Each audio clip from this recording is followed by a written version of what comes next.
Olá a todos, aqui é o professor Cláudio e hoje para darmos sequência ao nosso curso de História da Filosofia Antiga, né? Estamos tratando, por enquanto, da história da filosofia grega, né? Porque a filosofia começa com os gregos, como já vimos, né? Mas esse nosso curso vai abranger a história da filosofia antiga. Num primeiro momento, nós veremos, como já estamos vendo, a história da filosofia grega. Depois nós partiremos para outras escolas de filosofia, mas que, embora inspiradas e devedoras dos gregos em muitos aspectos, foram criando ramificações em plagas distantes da Hélade, né? Como nós veremos, nós teremos ou farão parte ainda da filosofia antiga certos filósofos que viveram em Roma, por exemplo, né? Alguns que viveram no norte da África, enfim, né? Esse nosso curso é um curso sobre história da filosofia antiga e nesse primeiro momento nós estamos tratando da filosofia antiga a partir de seus inventores, os gregos. Depois ampliaremos a nossa geografia e veremos alguns filósofos que floresceram em outros países, né? Pois bem, hoje nós faremos a conclusão do estudo ou da sequência de estudos dedicada ao pitagorismo. Hoje encerraremos esse nosso período de estudos pitagóricos. Teremos ainda muita coisa a falar sobre os pitagóricos. Espero que em outras ocasiões eu possa voltar aqui para falar algumas coisas sobre os pitagóricos e que não foi possível falar neste nosso curso, mas o fundamental procuramos aqui trazer para que vocês tenham uma noção do pitagorismo e o quanto que o pitagorismo contribuiu e irá contribuir para a história da filosofia grega. Hoje nós encerraremos, portanto, o nosso curso sobre o pitagorismo e em nosso próximo encontro já estaremos visitando, vendo, lendo uma nova página da história da filosofia. Mas antes de irmos para as conclusões, né, para o desfecho, o epílogo do nosso estudo, dos nossos estudos sobre o pitagorismo, eu vou abordar dois temas bastante interessantes sobre o pitagorismo e que não foram, por assim dizer, superados, né, pelos pitagóricos. Constituem esses temas na análise sempre muito aguçada da filosofia antiga feita pelo Giovanni Reale, né? Depois eu falo um pouco mais sobre essa obra do Reale, né? História da filosofia antiga. Estes temas constituem verdadeiras aporias, né? Aquele momento em que a filosofia de determinado pensador se vê, diríamos, né, num beco sem saída, né? Para darmos um sentido mais coloquial ao conceito de aporia, né? No pitagorismo, pelo menos aquilo que pelo menos é o que o Reale vai nos dizer, há dois pontos, há duas aporias, duas questões que são colocadas e e sobre as quais os pitagóricos não nos ofereceram respostas consistentes, respostas plausíveis. Nós falaremos sobre essas duas aporias, mas antes eu quero te convidar para se inscrever em nosso canal, se inscrever nesse nosso espaço, nessa nossa sala de aula, esse espaço por meio do qual nós divulgamos conhecimento. Nós levamos a vocês um pouco de filosofia, de literatura, de ciência, né? Um pouco daquilo que faz parte de nossa formação acadêmica, mas também faz parte das áreas de nosso interesse sobre as quais estamos estudando constantemente, lendo constantemente, pesquisando constantemente, enfim, enchendo a nossa alma, o nosso espírito dessas coisas, dessas ciências, porque elas nos enriquecem bastante, enriquecem muito a minha vida, me ajudam a me ocupar com questões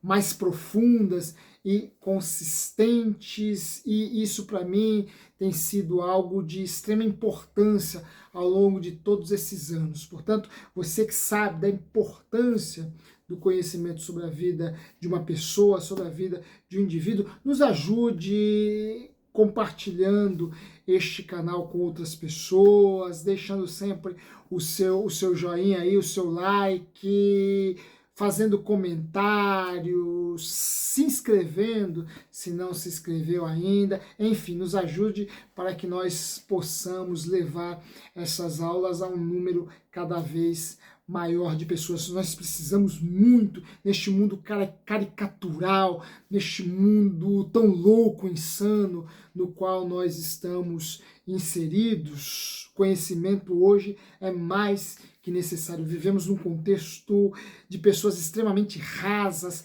caricaturais, de figuras extremamente vazias, que não tem nada de construtivo a nos apresentar. Aqui nós vamos na contramão disso. Esse é um espaço de resistência a essas caricaturas que povoam a cabeça de muita, mas de muita gente mesmo. Como professor, eu sou uma figura extremamente engajada nesse processo de transformação por meio do conhecimento, de crescimento por meio do conhecimento. Sei da importância disso e o quanto que isso, em boas mãos, pode contribuir para a construção de um mundo melhor. Portanto, aqui nós fazemos a nossa resistência em relação a tanta ignorância projetada, diga-se de passagem, que por aí é espalhada, porque a ignorância, tal qual ela aparece nas mãos de muita gente poderosa e principalmente das elites políticas e econômicas deste país. A ignorância desse país, isso não é uma exclusividade brasileira, né? Isso é um traço presente no mundo, né? A ignorância popular, a ignorância das massas é um projeto, é um objetivo, é algo proposital, porque à medida em que mantemos as massas numa zona de ignorância, nós deixamos o espaço livre e bastante pavimentado para aqueles que detêm o poder político e econômico neste país e no mundo possam navegar por águas tranquilas. Aqui nós resistimos a isso e procuramos ajudar aqueles que nos acompanham aqui neste espaço a construir conhecimento, tornando-se alguém um pouco mais esclarecido e, por isso, mais preparado para se opor a essas estruturas de poder, a essas estruturas manipuladoras e contribuir para a construção de um mundo mais justo, de um mundo igual, de um mundo mais igualitário, de um mundo melhor. Nos ajude, você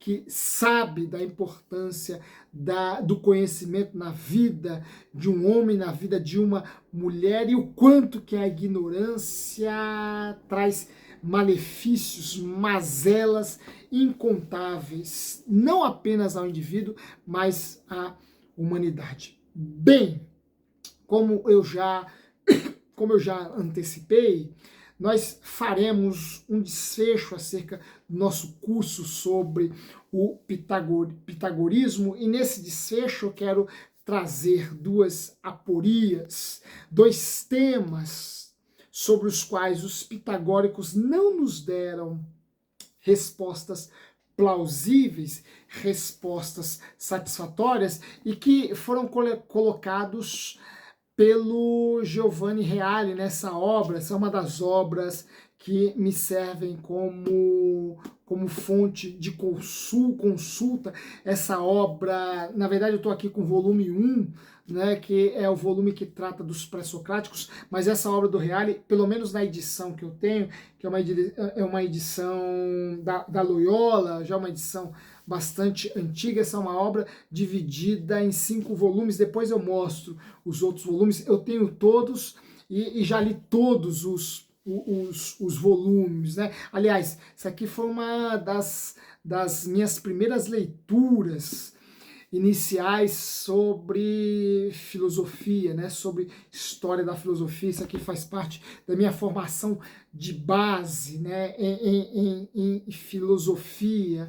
E aqui o Giovanni Reale, quando fala sobre o pitagorismo, vai pontuar, identificar dois temas que são extremamente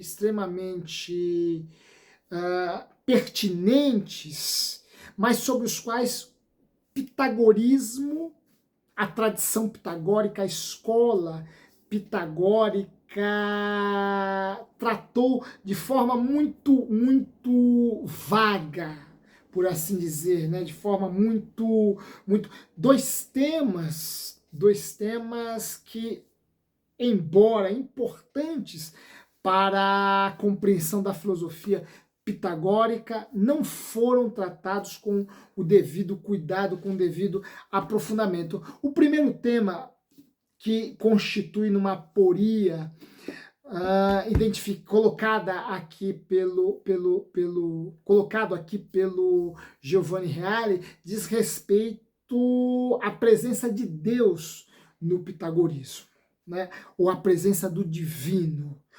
Ora, nós já vimos que a religião tem um papel muito importante no pitagorismo, inclusive na contramão do Zeller, outro historiador de filosofia antiga. O Reale vai classificar a filosofia pitagórica a partir de duas áreas, né? Uma área que ele vai chamar de ciência pitagórica e outra área que ele vai chamar de fé pitagórica. Olha, para o Reale, a fé pitagórica é o fundamento ou a razão de ser da ciência pitagórica. E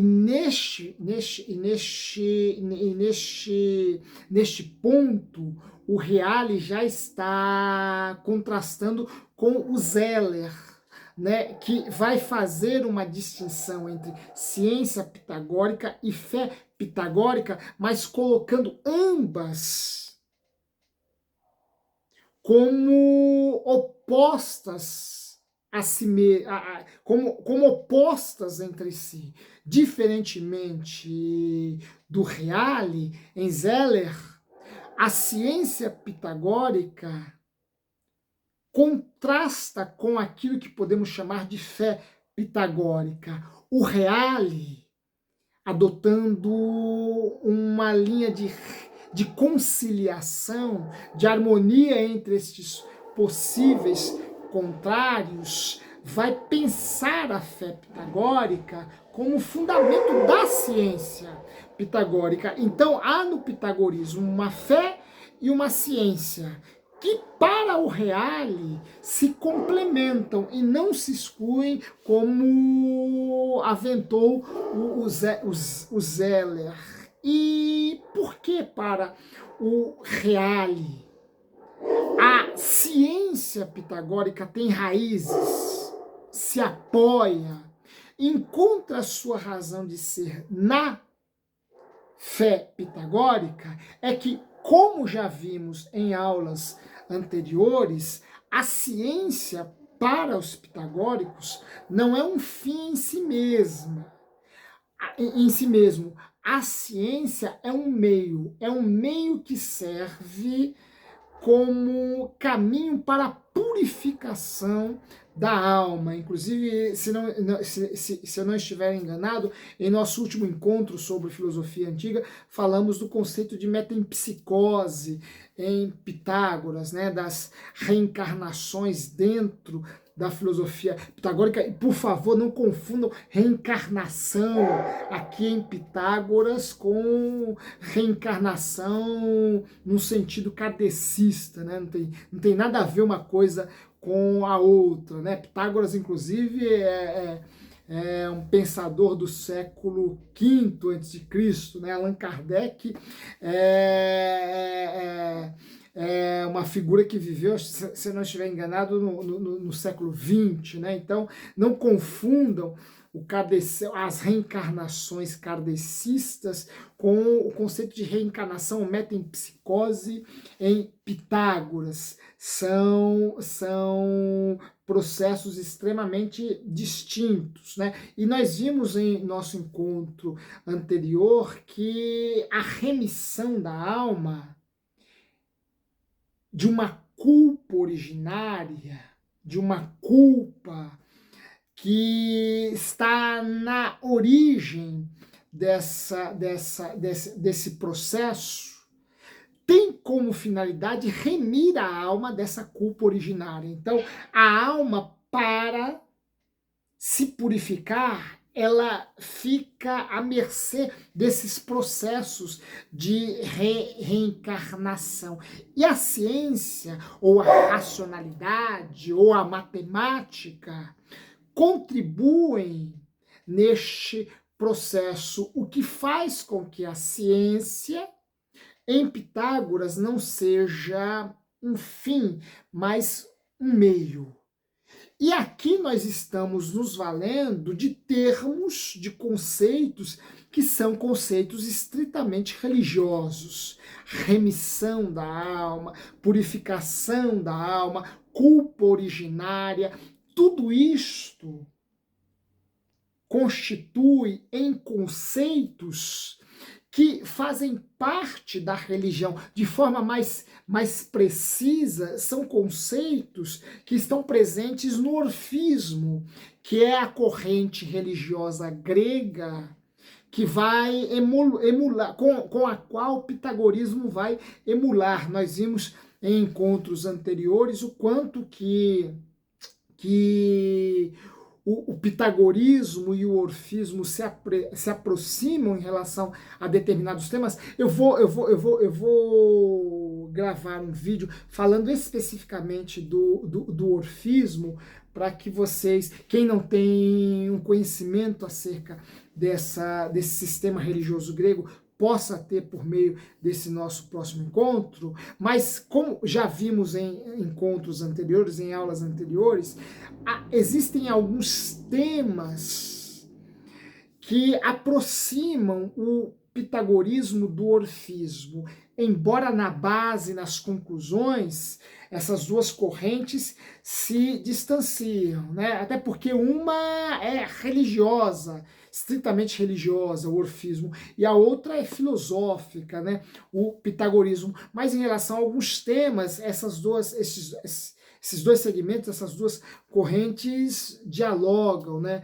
Emulam, conversam entre si. E o pitagorismo trabalha com conceitos que são conceitos que emergem de um mundo religioso, né? O conceito de alma, de imortalidade da alma, de culpa originária, remissão, de reencarnação, purificação, são temas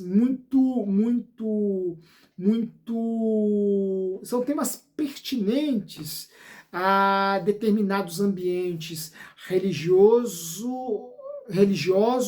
e, em específico, ao orfismo. E aqui, claro, surge uma questão bastante interessante. Se o pitagorismo lida com alguns conceitos próprios da religião, embora dê a estes conceitos um verniz, uma roupagem filosófico-científica, qual o papel que Deus ocupa na filosofia pitagórica?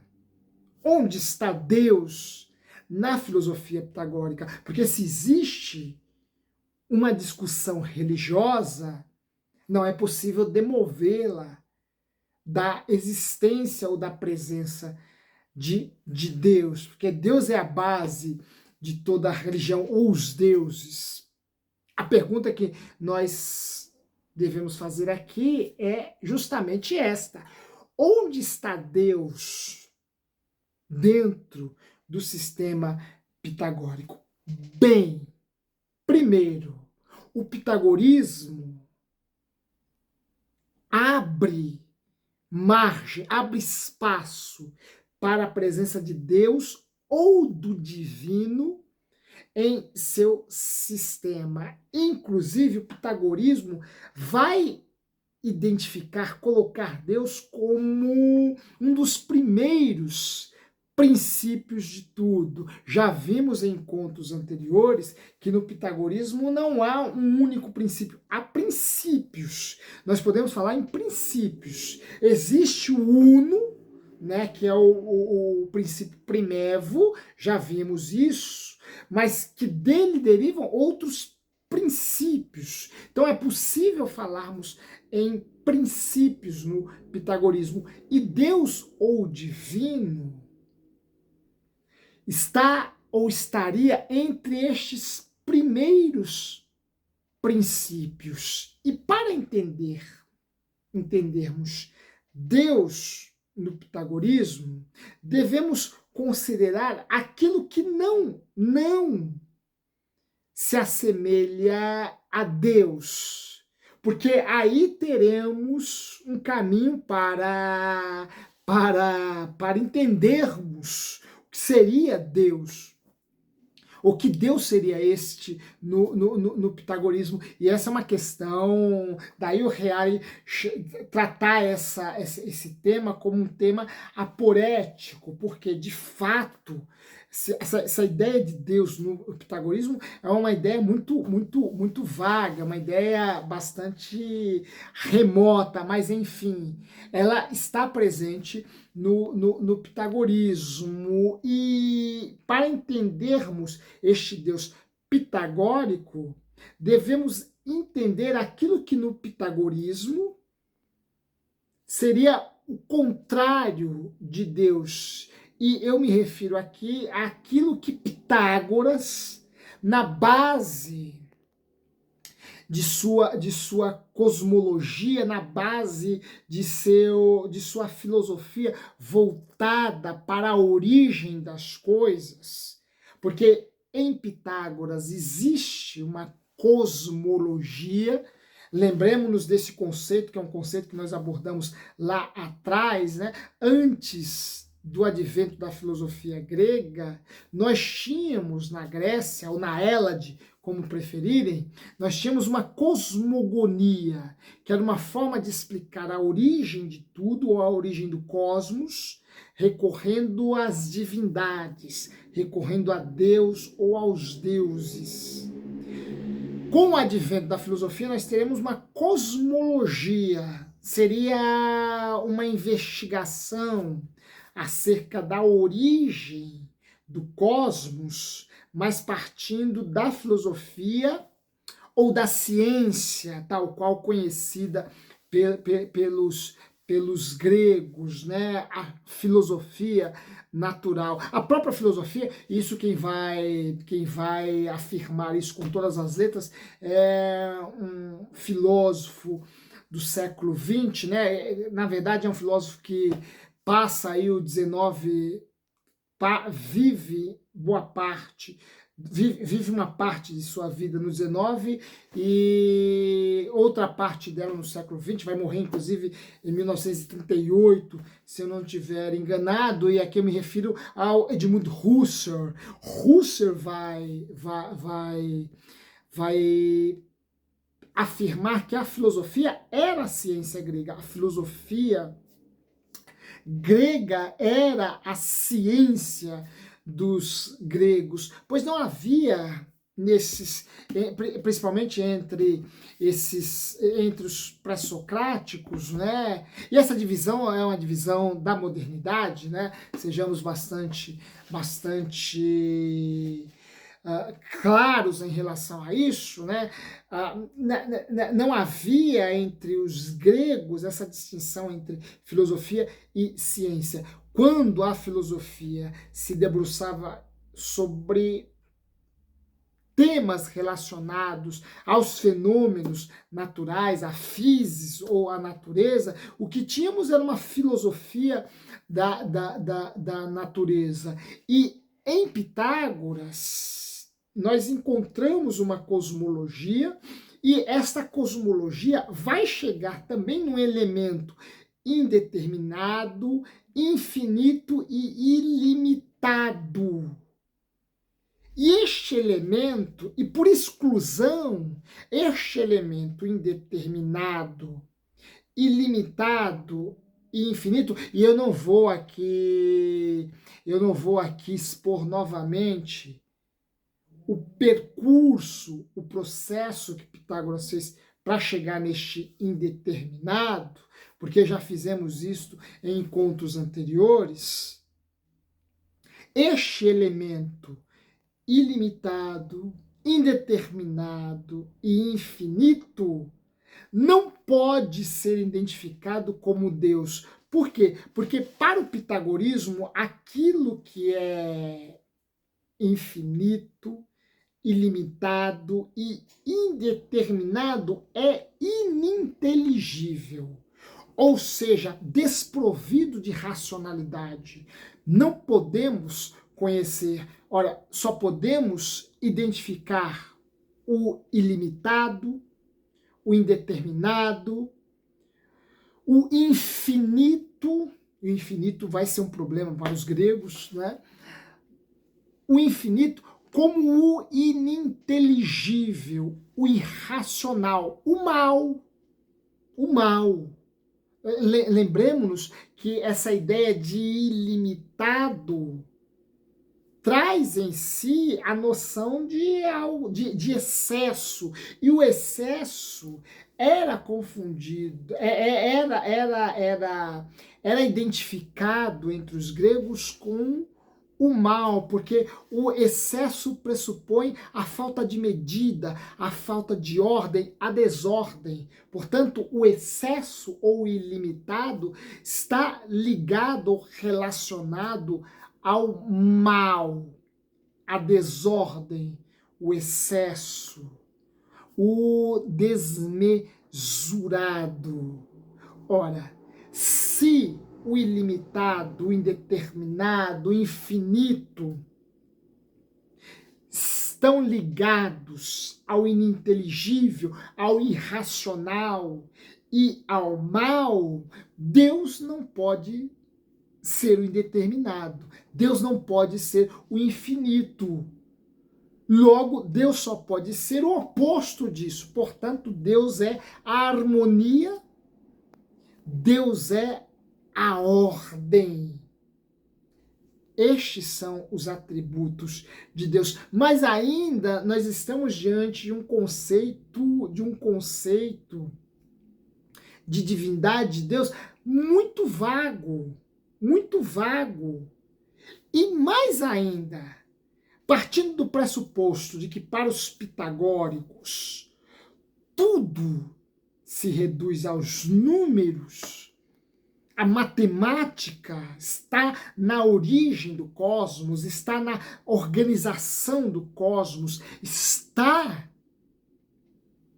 em todo o cosmos. Não existe cosmos, a própria palavra cosmos traz o sentido de ordem. Não existe cosmos sem a matemática para os pitagóricos. Deus deve estar identificado, ou deve ser identificado, a um número pitagórico. Agora, a questão aqui é que número Deus estaria, ou o divino estaria identificado no sistema pitagórico. Ora, Fílon de Alexandria, evocando uma citação de Filolau, um pitagórico, segundo o Reale, vai identificar Deus como o número 7. Porque existem atributos no número 7 que o reportam ao divino. Segundo Fílon,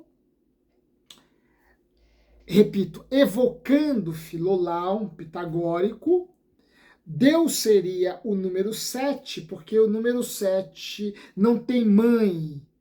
Deus seria o número 7, porque o número 7 não é gerado e nada gera. Ora, se o número 7 é um número não gerado e ele próprio nada gera, logo este número não se move. Ele é, portanto, imóvel ou eterno. Portanto, ele seria, ou nele, Deus estaria de algum modo identificado, porque existem atributos neste numeral 7 que são atributos que fazem dele uma divindade, tornam-no um conceito divino. Bem, confesso a vocês que, primeiramente, o Reale não vai mergulhar acerca do conceito do número 7, tal qual ele aparece para os pitagóricos. Os pitagóricos, de fato, atribuem certas propriedades aos números e, a partir dessas propriedades, eles vão identificando os números com fenômenos naturais e humanos, não é? Enfim. Entretanto, o número 7, que é um número evocado por Filolau para expressar a divindade como algarismo da divindade, este número 7 não vai receber do Reale um tratamento merecido. O que eu fiz? Procurei ampliar minha pesquisa para encontrar alguma outra fonte que fale especificamente do número 7 no pitagorismo. Encontrei algumas coisas, mas nada que esclareça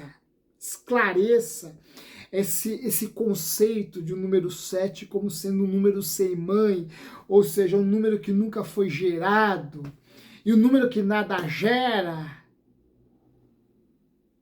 Nesses textos, essas obras que eu pesquisei, que eu li, pode ser que exista um desenvolvimento mais aprofundado acerca do número 7, que torne mais clara a sua relação com a divindade, mas pela leitura que o Reale faz, fica subentendido que essa é uma afirmação obscura do Filolau e que é evocada por Fílon de Alexandria, o que corrobora a ideia, a poética de Deus no sistema pitagórico, na filosofia pitagórica. Por quê? Porque Deus aqui continua sendo uma grande interrogação.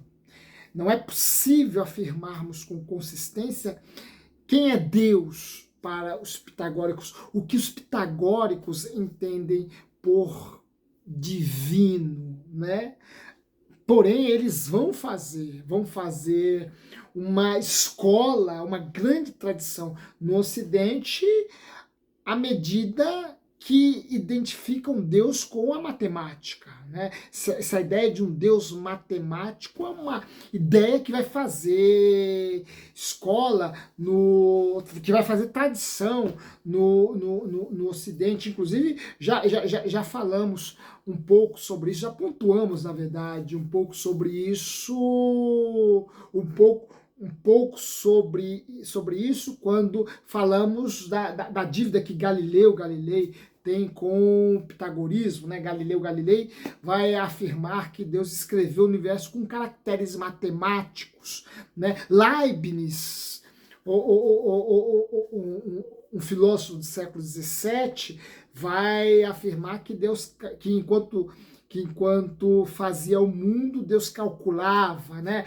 Ou seja, Deus criou as coisas como um engenheiro, como um verdadeiro matemático, tal qual, dada a precisão com a qual as coisas estão organizadas, a natureza está organizada, né? Ora, essa ideia de um Deus matemático é uma ideia que surge, nasce no pitagorismo, mas ela é muito vaga, mas ela é mas ela é pouco cuidada, pouco desenvolvida, o que cria no sistema pitagórico uma verdadeira aporia, né? Um verdadeiro beco sem saída, porque se a base do pitagorismo é de natureza religiosa, seu conceito de divindade não fica claro, o que faz desta fé pitagórica uma verdadeira aporia na sua base, na sua essência, no seu primeiro fundamento. Uma outra aporia levantada pelo Reale é a questão da alma. Né? Já vimos que os pitagóricos afirmam categoricamente a existência da alma e mais ainda de uma alma imortal. Né? Haja vista que o que morre, que perece, é o corpo. A alma é imortal, tanto é que ela se reencarna. Né? Já vimos isso. Entretanto, como identificar a alma com os números? Ora, existem inúmeras almas. Existem as almas que habitam os corpos, que estão no mundo neste exato momento, mas, pensando pitagoricamente, mas existem as almas que estão aguardando o momento exato para se reencarnarem. Portanto, existem almas que estão neste mundo, existem almas que estão numa outra esfera. Portanto, existem incontáveis almas. Agora, como identificarmos estas almas com os números? Ora, a partir de qual fundamento poderíamos dizer que a alma X é idêntica ao número 1, a alma Y ao número 2 e a alma W ao número 3, por exemplo? Este processo seria um processo exaustivo, absurdo. Estabelecemos a relação entre as almas e os números, considerando, sobretudo, que as almas são distintas entre si. E essa distinção nós identificamos na própria distinção que há entre os seres, todos os seres. Lembremos-nos que no pitagorismo, almas não encarnam apenas corpos humanos, almas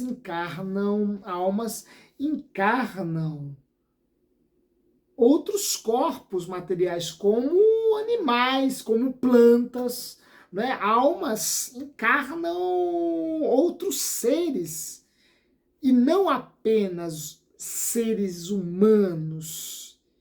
E todos estes seres habitados por alma são distintos. O que faz dessas almas distintas, considerando a quantidade absurda de almas? Como justificar a relação de certa alma com o numeral que a identifica? E se todas as almas vieram de um número, como explicar a distinção que há entre elas? Como explicar que elas são distintas entre si, haja vista terem vindo de um único número? Bem, o pitagorismo não explica. O pitagorismo para aqui. O pitagorismo não vai mais longe que isso. O que faz do conceito de alma uma outra aporia pitagórica. Portanto, o pitagorismo, podemos afirmar, naquilo que ele tem de imaterial, enquanto conceitos mais caros, né, o divino e a alma, ele também o tem de aporético. Por quê? Porque ele não consegue estabelecer uma relação clara entre o divino e a alma e a matemática e os números. Esta aporia, ou estas dificuldades, serão transcendidas, superadas, como Reale muito bem nos diz, pelo platonismo. Caberá a Platão superar essas aporias deixadas pelo pitagorismo. Mas aí nós já estaríamos num outro momento do nosso curso, num momento muito mais avançado. Só que até lá nós ainda temos uma boa caminhada a fazer. O importante é que o pitagorismo, com todas as suas limitações, como toda corrente filosófica, como toda escola filosófica, como todo filósofo, o pitagorismo tem as suas limitações, mas o pitagorismo é uma página extremamente importante para o desenvolvimento das ideias, para o desenvolvimento do conhecimento, para o florescimento da filosofia. Por mais obscuros que sejam alguns temas, e até mesmo contraditórios, no pitagorismo não devemos negar a importância que essa escola de filosofia marcou na história do pensamento ocidental. Aos pitagóricos nós devemos muitos avanços em termos de conhecimento, muitos avanços em termos de ciência. Inclusive, já falamos, por exemplo, que os pitagóricos praticamente criaram a matemática pura, né? Por aí nós já podemos ter uma ideia do quanto que o pitagorismo foi importante para a história do pensamento ocidental. Eles tiraram a matemática do seu universo cotidiano, trivial, do dia a dia das pessoas, e elevaram a matemática à estatura de uma ciência pura, de uma ciência abstrata, de uma ciência contemplativa. E o que fez da matemática uma ciência autônoma, uma forma de conhecimento autônomo, tal qual nós a conhecemos até hoje. Então, o pitagorismo foi extremamente importante para o desenvolvimento da ciência, o desenvolvimento do conhecimento do Ocidente. E é por isso que, de volta e meia, nós voltaremos a falar destes filósofos pitagóricos, mas não em nosso curso de História da Filosofia Antiga, porque a partir do nosso próximo encontro, uma nova página se abre e eu quero te convidar para continuar conosco fazendo essa viagem pela história da filosofia antiga, pela história da filosofia grega. Portanto, se você gostou dessa nossa aula, não se esqueça de deixar aí o seu joinha, não se esqueça de compartilhar este espaço com outras pessoas. Estude muito pitagorismo, vocês vão ver que tem coisas belíssimas e maravilhosas para aprendermos com os pitagóricos. Fica aqui também a indicação dessa obra, que é uma obra que nos ajuda a compreender a filosofia. A linguagem utilizada pelo Reale não é uma linguagem tão técnica assim, né? O Reale escreve de forma acessível, eu diria, né? Comecei com ele lá atrás, né? Essa aqui é uma das primeiras.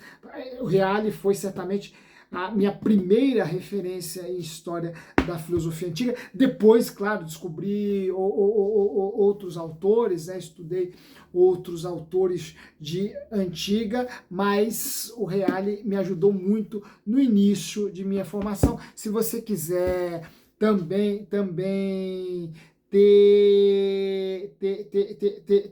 ter uma noção, né, da filosofia nos seus albores, em suas origens, eu te indico a obra do Reale. Bem, se gostou desse nosso encontro, não se esqueça de deixar aí o seu joinha. Em breve nós voltaremos para dar sequência a esse nosso curso de História da Filosofia Grega e eu te espero aqui. Um forte abraço e até a próxima.